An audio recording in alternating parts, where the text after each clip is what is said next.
Hi everyone, thanks for taking the time to check out this video. This is my first try at narration, so bear with me. With time and practice, I'm sure I'll get better at these. This video was shot at the Peterson Automotive Museum in Los Angeles, California, of their Hollywood Dream Machines exhibit in late January of 2020. It is intended as reference for anyone curious about the Sony RX0 Mark II, its videography capabilities, and the workflow I use to output processed, if not finalized, video. I want to get one thing out of the way here at the beginning. If you are viewing this on a device that does not support 10-bit HDR video, this will probably look like flat, low-contrasty garbage, and I'm aware of that. This is best viewed on screens capable of displaying HDR10 video. This includes late-model iPhones and iPad Pros, as of 2019, LG V30 or G7, Samsung Galaxy Note 8, S9 or S9 Plus, and Sony Xperia XZ model phones. As far as desktop displays and televisions are concerned, there are probably more than I should take the time to list here. Of course, this was uploaded in February of 2020, so eventually all devices will display this content, and this disclaimer will become irrelevant. But for the moment, this is what's going on. This is not intended to be a review or a test, as some of these clips will be used for a specific video to be posted here later covering some of the vehicles in the exhibit. As you can see, this video is long at 18.5 minutes, and I don't talk for the entire duration, so feel free to listen or skip around as you see fit. I won't be talking about specifications that much, as there are a litany of YouTube videos from camera influencers who regurgitate the specs on talking point sheets they're given by manufacturers when they receive their review units in the mail. All on the exact same date, of course. I'm not one of those guys, at least not yet. I will instead just be covering the technical aspects involved in capturing and processing the imagery you see here. Everything I say here will also be included in the description below, along with links to all the reference software and hardware which complemented the camera for these clips that you may want to research as well if you're considering buying the camera. And before I continue, I want you to know that I'm far from being an expert on anything at all, let alone cinematography and post-production. This video is entirely about my humble objective experience in figuring out how to use this camera, that is all. The RX0 Mark II was not used by itself. It was mounted to a Feiyutech G6 3-axis gimbal, which allowed for powering the camera via a USB cable supplied with the G6. Out of the box, the G6 is designed to work with a GoPro Hero, and so two additional items were purchased to make this possible: an RX0 adapter plate, and also a USB-C to micro USB adapter. This allowed for significantly longer record times than the onboard battery that goes inside the RX0 Mark II, which is typically capped at 35 minutes. This combination was in turn plugged into an Atomos Ninja 5 via a CMR Microflex right-angle HDMI 15-inch cable. The Atomos utilized a 500GB Western Digital Blue SSD and was mounted to the base of the G6 using a male-to-male quarter-20 tripod screw-mount adapter. It was powered by a generic equivalent to the Sony NP-F950 battery. I also upgraded the RX0 Mark II by adding the lens filter adapter, which meant I needed a lens cap as well, although no lens filters were used in this shoot specifically. The RX0 Mark II itself I purchased used off Amazon, which seemed like a good deal until I discovered that it was incomplete and missing the port cover. This was not a deal breaker though, as the port cover is really only needed if shooting in rain or underwater, which are two things that cannot be done with the assembly I created here anyway. I had taken an interest in HDR video, and while as nearly as I can tell, the RX0 does not explicitly shoot in HDR, and does not offer a hybrid log gamma profile, it does give you the ability to record in a BT 2020 color space if you are outputting via HDMI to an external recorder like the Atomos. What does that mean? Remember, I am not an expert. I have no clue what that means. I only know that 2020 is only offered as an option when editing in a timeline in an HDR library in Final Cut Pro 10. So perhaps the point is that it allows me to include its footage alongside an HLG or otherwise HDR natively capable camera. Speaking of color, I had the camera set up as follows: HDMI output at 30p to the Atomos Ninja 5 at 1/60th of a second shutter speed, per the 180-degree shutter rule, at auto ISO with -0.7 EV and in the S-Log2 profile. Electronic image stabilization was turned on, and noise reduction was turned off. I've read a lot about shooting ETTR video, but I found that in this high-contrast environment, with harsh direct lights on the vehicles, ETTR immediately led to severe clipping as evidenced by zebras, and so instead I chose to base my exposure off of false color readings on the Ninja 5. I also read that Atomos' zebras are inaccurate, but wasn't confident in my ability to distinguish between accurate and inaccurate clipping, which is also why I chose to base my exposure off of false color. I got a great intro to false color from Erwin Mariano's channel here on YouTube. You should check him out if you want to learn more about using your camera to shoot video. A result of all of this was a very manageable level of noise relative to shooting S-Log2 on the RX0 Mark II's 1-inch sensor, which sets a base ISO of 1000 when shooting in the PP7 or S-Log2 picture profile, and we'll get into noise in a second here. The Ninja 5 also required some configuration, as you must match the camera settings to the recorder. So it was set to S-Log2 and Rec 709/BT2020, and the codec used was ProRes 422. And so then I walked around taking videos of movie cars, and later moved on to post-production. The video files were transferred from the Western Digital Blue to an OWC Mercury Electra 1TB SSD mounted inside a Cable Matters hard drive enclosure for the purposes of processing and editing. I would have used the Mercury Electra directly with the Ninja 5, but it is not, for some reason, compatible with the recorder itself. Editing and color grading was done on a late 2016 MacBook Pro mid-range model connected to the AMD Radeon 7 graphics card feeding an HP Z27N desktop monitor. As far as eGPUs are concerned, I started with a Sonnet EGFX breakaway box 650 watt model. However, it repeatedly triggered kernel panics on my laptop, causing a lot of unexpected shutdowns.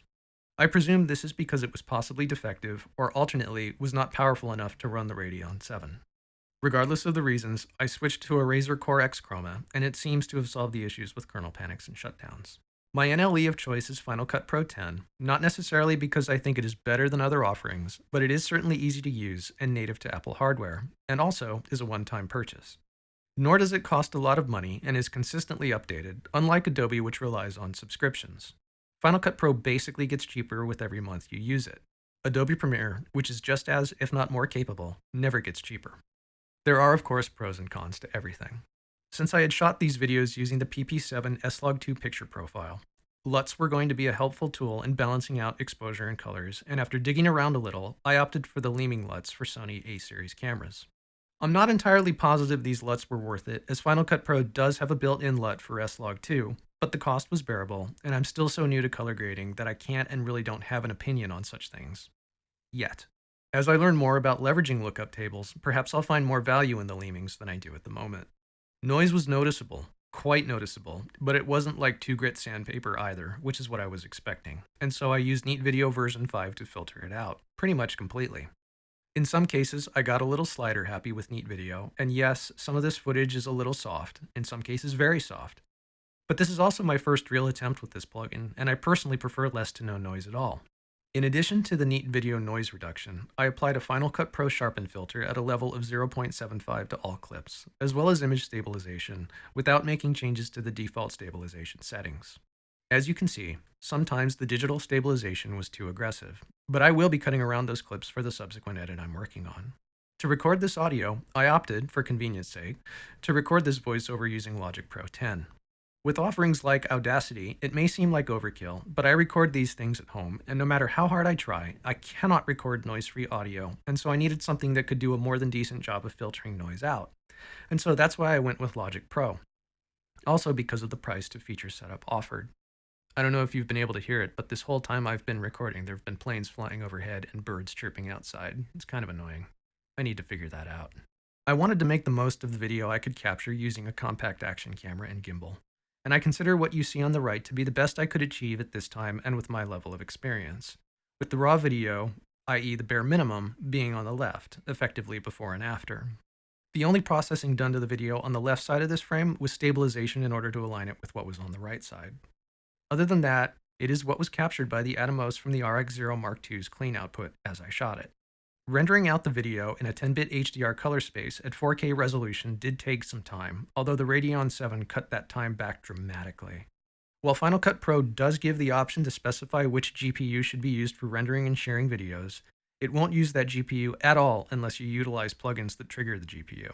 I don't know if this is by design or an oversight by Apple in their most recent release of Final Cut Pro, but I do know that everyone has an opinion on this one way or the other. Fortunately, Neat Video does trigger the Radeon 7, and while it's not a direct comparison, for the sake of reference, my laptop took 30 hours to render out 9 minutes of HDR video shot in HLG on my Panasonic S1 feeding out to the Atomos Ninja 5. This may have been because, despite Atomos tagging the video files it was recording as ProRes 422, it was potentially still receiving an HEVC stream from the camera and recording HEVC content. If that was the case, the 30-hour render makes sense, as HEVC is notoriously slow to convert to anything else. But if that wasn't the case, then it's reflective of just how taxing HDR is itself. With the added assistance of the Radeon 7, I was able to render out this video you see here, also 10-bit HDR, but with no potential use of H.265 or HEVC, which is twice as long at 18.5 minutes in just under 7 hours, which is way less than 30 hours, obviously. This was a staggering improvement, and this was even with the Radeon 7 averaging only 40% of its potential load. I've read reviews that say that this is a bottleneck caused by the limitations of the Thunderbolt 3 specification, but I'm not so sure. Watching the GPU history, I observed performance at times spiking upwards of 90% before dropping back down to 40% on the render. Unigine Valley also uses the GPU to its fullest extent. I'm no computer scientist or software engineer, but my simple brain tells me that this setup is totally capable of more performance, and I speculate, from a place I admit of no actual knowledge or experience, that Apple's rumored Pro mode may unlock blistering performance with setups like this. This render resulted in a master file in ProRes 422 that weighed in at 77 gigabytes.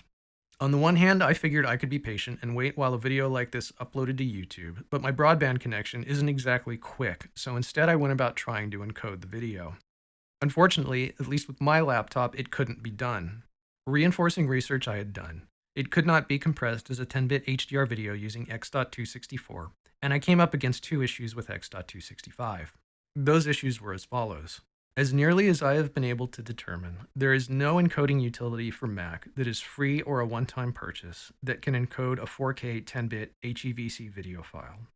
Not Handbrake, not FFmpeg, or FFworks, its GUI equivalent, not edit ready. It's possible that DaVinci Resolve Studio might be able to do this, but I didn't want to spend another $300 to check, and there's also the possibility it couldn't, at least not in my situation. The reason for this is the fact that Apple's compressor app couldn't do it either. Yes, I know there is an option for HEVC 10-bit under Apple devices in the compressor presets, but guess what? An 18.5-minute 4K 10-bit HDR ProRes file was more than my reasonably new laptop could handle encoding. With my computer consistently returning errors that my computer was out of application memory and quitting compressor, and asking me to quit other open applications, of which all that was left was the Finder. For what it's worth, my laptop has 16 gigabytes of RAM. Of course, if there's a utility I'm missing, please do sound off in the comments, but remember, I'm talking about my laptop here, and I understand that there are far more powerful Macs and Hackintoshes out there that can do amazing things with compressor, just not this laptop. Because of this, I decided to go another route for uploading to YouTube. ProRes Proxy.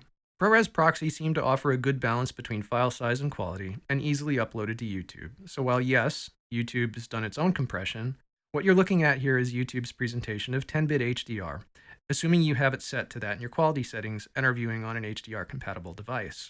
More importantly for my setup in this video, my laptop had no issues at all encoding in this format. In fact, it was quite fast. In the end, I realized that this video may not look great, but that was because I was deliberately taking a one-size-fits-all approach to processing it. It also may look even less great if you're viewing it on a non-HDR compatible device, in which case it may look a little flat and washed out, as if no LUT was applied at all. You may want to look at it on your mobile device, as YouTube's mobile apps do support HDR videos, as do many 4K televisions. When I go back to edit, I will start from scratch, using this as a frame of reference to see if things can be made to look better. If this is a setup that interests you, and I'm sure you'd do a better job than I did, although these clips will be edited into something later, feel free to click on any of the links in the description below to go to sites where you can purchase this stuff, and also read actual feedback and reviews on the items I used to make this to further aid you in your purchasing. Have a great week.